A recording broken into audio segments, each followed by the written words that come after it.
कृष्ण की वाणी। बच्चे, मैं जानता हूँ तुम इस जिंदगी की वास्तविकता से ना वाकिफ हो चुके हो मेरे बच्चे।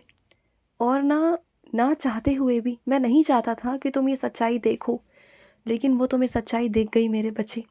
तुम अब ना इस मोह माया से, रिश्तों से बहुत दूर भाग रहे हो, क्योंकि तुम समझ चुके हो ये दुनिया, ये संसार मेरा रचाया हुआ पूरा खेल है, ये जाल है।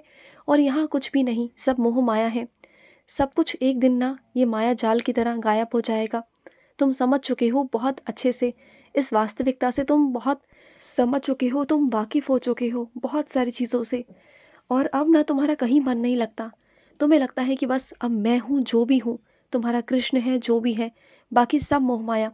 ये पैसा, ये घर, ये गाड़ी, ये परिवार, ये रिश्ते, कोई तुम्हारा नहीं। तुम एक आत्मा हो, पवित्र आत्मा, जो इस धरती पर आई है अपने कर्म करने और वापस जाना है ये कर्म करते हुए। तुम इस धरती पर कर्म करने आए हो। हाँ मेरे बच्चे, तुम बिल्कुल सही समझ गए। जो मैं तुम्हें समझाना नहीं चाह रहा था, मैं नहीं चाहता था कि तुम इन सबको समझ कर ना तुम अपना जीने की चाह छोड़ दो। मैं कभी नहीं चाहता था कि तुम्हें वास्तविकता का ज्ञान हो, लेकिन अब हो ही गया ना। क्योंकि क्या करूं, तुमने मेरी इतनी भक्ति कर ली, इतना मुझसे प्रेम कर लिया ना, कि सब चीज़ें तुम्हारे सामने अपने आप ही आ गई। क्योंकि जब जो बच्चा मुझसे प्रेम कर लेता है ना, जब वो मेरे चरणों में जुड़ जाता है ना, तो चाहते ना चाहते चीज़ें उसके सामने अपने आप आ ही जाती हैं, सच्चाई उसके सामने अपने आप आ जाती है। तो ऐसा ही तुम्हारे साथ में भी हुआ। चीज़ें तुम्हारे सामने अपने आप आकर खुल गई हैं मेरे बच्चे। और ऐसा नहीं कि तुम आज भी अपने जीने की चाह को छोड़ दो, नहीं, तुम आज भी जी सकते हो मेरे बच्चे। तुम मेरे लिए जियो ना, मेरे लिए करो। देखो ये जीवन में तुम्हें कितना आनंद मिलेगा, अपने कर्म करो। क्योंकि देखो, अगर मैंने तुम्हें इस धरती पर भेजा है ना, तो अपने कर्म करने भेजा है। मेरी पाठ पूजा भी करो, अपने कर्म भी करो। लेकिन हाँ, अगर तुम गलत नहीं करते हो तो ये बहुत अच्छी बात है। ईमानदारी से चल रहे हो, ये बहुत अच्छी बात है। और अगर मेरे लिए सच में कुछ करना चाहते हो ना, तो देखो अपनी नज़रें घुमाओ अपने आसपास। कुछ मेरे बच्चे ऐसे हैं ना, जिन्होंने अपने जीने की चाह ही छोड़ दी, जो मेरे बारे में तो जानते ही नहीं कि ईश्वर है नहीं है। वो अब मुझसे नफरत करने लगे हैं। वो अब मुझसे बहुत दूर भाग रहे हैं। उनके जीवन में कोई खुशी नहीं, क्योंकि उनके कुछ कर्म ऐसे थे जिनकी वजह से उन्हें ये भोगना पड़ा। तो तुम ये काम कर सकते हो, मेरे लिए इतना कर सकते हो कि तुम ना उनके चेहरे पर खुशी ला सकते हो। अगर तुम किसी के चेहरे की खुशी बनोगे ना, उसका माध्यम बनोगे ना, तो मुझे बहुत खुशी होगी। और कहीं ना कहीं वो फिर मुझ पर विश्वास करने लग जाएंगे। उन्हें लगेगा कि हाँ, कि ईश्वर है और ईश्वर ने अपने बंदे को उनके पास भेजा है। जब उनके कर्म समाप्त हुए ना, तो मैंने अपने ही बच्चे को उनकी ज़िंदगी संवारने भेजा है मेरे बच्चे। और वैसे भी तुम इस मोह माया को समझ चुके हो, तो तुम इतना ही कर सकते हो ना कि तुम अगर अपने लिए कुछ नहीं करना चाहते, अपने लिए तुम कुछ नहीं करना चाह रहे हो, तुम समझ चुके हो कि ये दुनिया सिर्फ ढोंग है, सिर्फ दिखावा है, तो दूसरों के लिए कर लो मेरे बच्चे। अपनी इस ज़िंदगी को ऐसा व्यर्थ मत जाने दो। अगर तुम दूसरों की ज़िंदगी में खुशी लेकर आओगे ना, तो मुझे बहुत खुशी मिलेगी। इतना तुम मेरे लिए ही कर दो, उनके चेहरे पर मुस्कान ले आओ। फिर देखना, तुम अगर एक इंसान की भी मदद करोगे ना, हर रोज़ अगर तुम एक इंसान की मदद करोगे, किसी अंधे की, किसी अपंग की, किसी विकलांग की, किसी भूखे की, तो तुम देखना इतना अंदर से सुकून पालोगे, शांति पालोगे, कि तुम मेरे आगे शुक्रिया ही शुक्रिया करोगे कि हाँ कृष्ण, यही है सच्चा सुख, यही है सच्चा आनंद, ईश्वर का आनंद।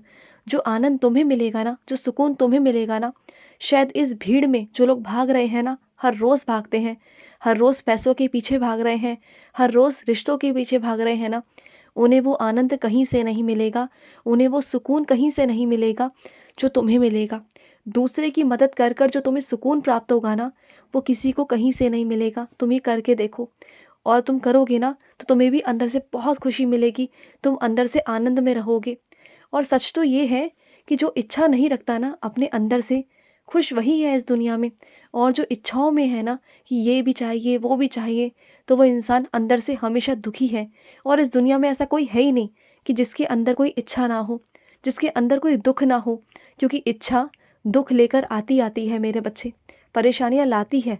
और तुम इन सब चीज़ों से परे हो चुके हो, ये मैं जानता हूँ मेरे बच्चे। इसलिए तुम्हें अब फ़र्क नहीं पड़ता कि तुम्हारी क्या इच्छा है क्या नहीं है। अब तुम्हें बस ये लगता है कि जो मेरा कृष्ण मुझे देंगे वही मुझे स्वीकार है। तुम बस अब इस चरण पर आ चुके हो, इस पड़ाव पर आ चुके हो, क्योंकि इस पड़ाव पर आना भी ना हर किसी की बस की बात है ही नहीं। वो यहाँ तक वही बच्चा आ सकता है जो सच में मेरे दर्शन कर चुका हो, जो सच में मुझे समझ चुका हो, जो मेरी गहराइयों को समझ चुका हो ना, बस वही इंसान इस पड़ाव पर पहुँच सकता है। और तुम इस भक्ति के पड़ाव पर पहुँच चुके हो, और ये भी बहुत प्यारी बात है मेरे बच्चे। मैं तुम्हें बहुत बधाई भी देता हूँ, बहुत शाबाशी देता हूँ कि तुमने मुझ पर इतना विश्वास दिखाया कि तुम इस चरण तक आ सके। विश्वास किया तुमने मुझ पर। और सुनो, जो तुम्हारे घर में बीमार है ना, उन्हें मेरे चरणों का फूल ले जाकर उनके पास रखना, उन्हें देना। फिर देखना धीरे धीरे कर कर उनकी बीमारी में फ़र्क आना शुरू हो जाएगा। और उनसे कहा करो कि कृष्ण का नाम जाप किया करे, या फिर वो जो भी ईष्ट को पुकारते हैं ना, मेरे किसी अन्य रूप को पुकारते हैं, तो उस अन्य रूप को पुकारें, जिससे कि मैं उस रूप में उन्हें आशीर्वाद दे सकूं, उन्हें बचा सकूं। और सुनो, जो तुम्हारी दवाइयाँ हैं ना, तुम दवाइयों से बहुत परेशान हो गए हो ना, कि ये भी दवाई वो भी दवाई, तो तुम्हारी दवाइयों को छुड़वा दूंगा मैं तुमसे वादा करता हूँ, जो दवाइयाँ तुम आज खा रहे हो ना, कल को वो तुम्हारी सारी दवाइयाँ ख़त्म हो जाएंगी। और तुम देखना, मेरा इतना आशीर्वाद रहेगा कि चाहे कुछ भी हो तुम्हारे साथ, लेकिन एक दवाई खाने तक की नौबत नहीं आने दूंगा मैं, बिल्कुल नहीं आने दूंगा। और सुनो, कभी भी मेरे बच्चे किसी के चरित्र पर कभी उंगली मत उठाना। और अगर कोई उठा रहा है ना, तो वो बहुत गलत है मेरे बच्चे। किसी के बारे में सच जाने बिना, आधी अधूरी बात जाने बिना ना, तुम किसी पर भी उंगली नहीं उठा सकते। हर किसी को अपना चरित्र बहुत प्यारा होता है, और जिस इंसान का तुम चरित्र पर उंगली उठा रहे हो ना, वो बहुत गलत है, क्योंकि वो इंसान ऐसा है ही नहीं। वो इंसान जो भी कर रहा है ना, वो मजबूरी में कर रहा है। हर इंसान की अपनी मजबूरी होती है, हर इंसान की अपनी चीज़ें होती हैं। उसकी मजबूरियों पर, उसके चरित्र पर कभी उंगली नहीं उठानी चाहिए, क्योंकि आज जो ये वक्त है ना, ये आज वक्त उसके साथ नहीं है। आज वो वक्त तुम्हारे साथ है, तो कल को वही वक्त घूम कर उसके साथ होगा। और आज जो लोग तुम पर हंस रहे हैं ना, तुम्हें अपने हास्य का पात्र बना रहे हैं, तुम पर मजाक उड़ा रहे हैं, तुम पर बातें बना रहे हैं ना, कल को वही लोग हास्य का पात्र बन जाएंगे। कल को वही लोग, तुम देखना, मजाक का पात्र बनेंगे। कल को पूरी दुनिया उनका मजाक उड़ाएगी। आज वो तुम्हारा मजाक उड़ा रहे हैं ना, कल को वो दुनिया की नज़रों में मजाक बनकर रह जाएंगे, और कुछ नहीं होगा। तुम अपने ज़िंदगी में ना बहुत गंभीर हो चुके हो, क्योंकि तुम सीख चुके हो, क्योंकि तुम्हें सबक मिल चुका है, क्योंकि तुम्हें ना अपनी ज़िंदगी में अब सब कुछ समझ आ चुका है कि चीज़ें हैं क्या। तुम ना अपने जीवन में ठहराव ला चुके हो, स्थिर हो चुके हो। तुम्हें शो शा दिखावा, इन सब चीज़ों से अब कोई मतलब नहीं। तुम इस दुनिया से बहुत परे हो चुके हो, क्योंकि तुम्हारे अंदर समझदारी आ गई है। और यही समझदारी मैं तुम्हारे अंदर लाना चाहता था, जो अब आई है तुम्हारे अंदर। तो इसे बरकरार रखना। और सुनो, इंसान को ना उतना ही बोलना चाहिए जितना ज़रूरत है मेरे बच्चे। आदत डालो कि ज़्यादा मत बोलो और सुनो ज़्यादा। अगर तुम सुनोगे ज़्यादा ना, तो तुम्हारा हर एक इंसान पर ध्यान रहेगा कि कौन इंसान कैसा है, उसकी फितरत क्या है, उसकी सोच क्या है। तुम उसके बारे में जब आंकलन कर लोगे ना, हर एक चीज़ को, हर एक इंसान के बारे में अच्छे से बैठकर समझ लोगे ना, एक कोने में बैठकर तुम बस सबके बारे में आंकलन कर रहे हो कि कौन कैसा है, कौन कैसा व्यवहार कर रहा है, किसके मन में क्या है। तुम बहुत हद तक चीज़ों को जान पाओगे, समझ पाओगे। और उसके बाद जब तुम उस इंसान के साथ बर्ताव करोगे ना, तब तुम्हें मालूम पड़ेगा कि वो इंसान सच में अच्छा है या बुरा है। लेकिन अगर तुम बोलते जाओगे ना, तो तुम उस इंसान के बारे में कभी समझ नहीं पाओगे, और फिर तुम्हें आगे चलकर धोखा मिलेगा। तो इसलिए कहता हूँ कि बोलो कम और सुनो ज़्यादा। सुनने से तुम्हें बहुत लाभ मिलेगा। अपने अंदर की आदतों को बदल कर देखो।